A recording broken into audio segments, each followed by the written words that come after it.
Hello বন্ধুরা, self academy চ্যানেলে আমি এম ম্যাডাম আজ ক্লাস 2 এর প্রথম পর্বের যুক্তাক্ষর নিয়ে কিছু বলব। সবাই লাইক ও সাবস্ক্রাইব করে পাশে থাকবে। আচ্ছা, শুরু করা যাক। তোমরা তৃতীয় শ্রেণীতে উঠেছ। যুক্তাক্ষর কি এবং কিভাবে লিখতে হয় সেটাও আমাদের জানতে হবে। তা যুক্তাক্ষরটা কি?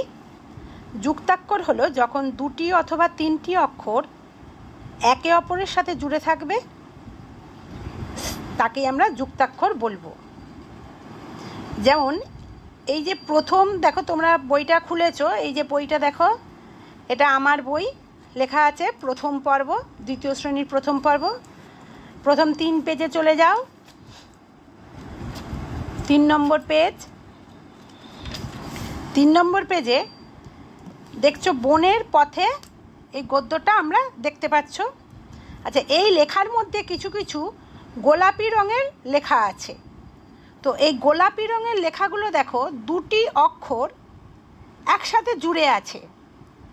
তোমরা যেমন হাত ধরাধরি করে থাকো, সেরকম দুটি অক্ষর এরা একসাথে জুড়ে আছে। তো এটাকেই আমরা যুক্তাক্ষর বলবো। এখানে একটা ছবি আছে।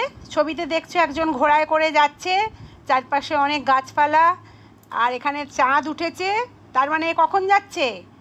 রাত্রিবেলায় যাচ্ছে।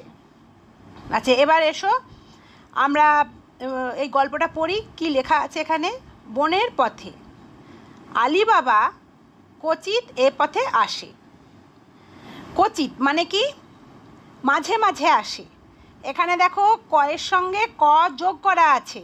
কিভাবে লেখে দেখেছো? দেখিয়ে দিই তোমাদের।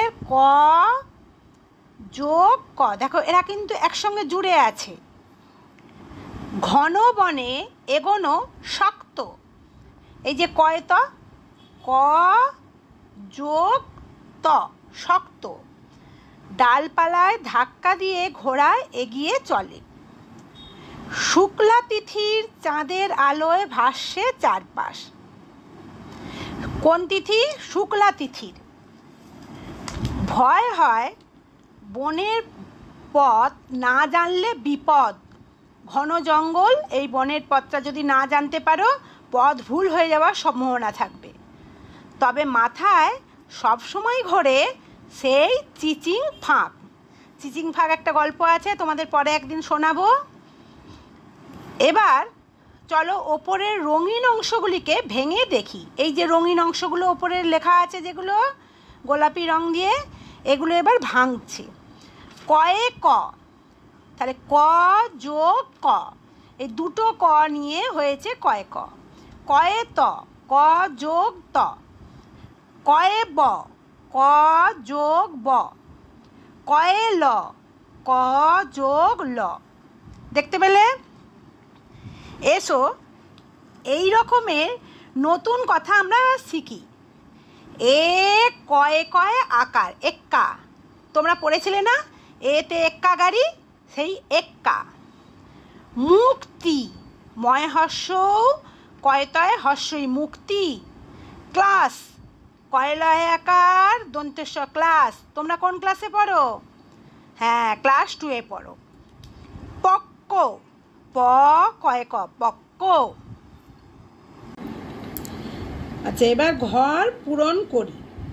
কি আছে? তালবর্ষ যোগ কয়ত, তার পাশাপাশি লিখে দাও। তালবর্ষ যোগ কয়ত, পাশাপাশি লিখে দিলাম। কি হলো? শক্ত। তারপর ধয় আকার কয় কয় আকার, ধাক্কা। ধয় আকার কয় কয় আকার, ধাক্কা। হলো, আমরা আজকে 3 পৃষ্ঠাটা শেষ করলাম।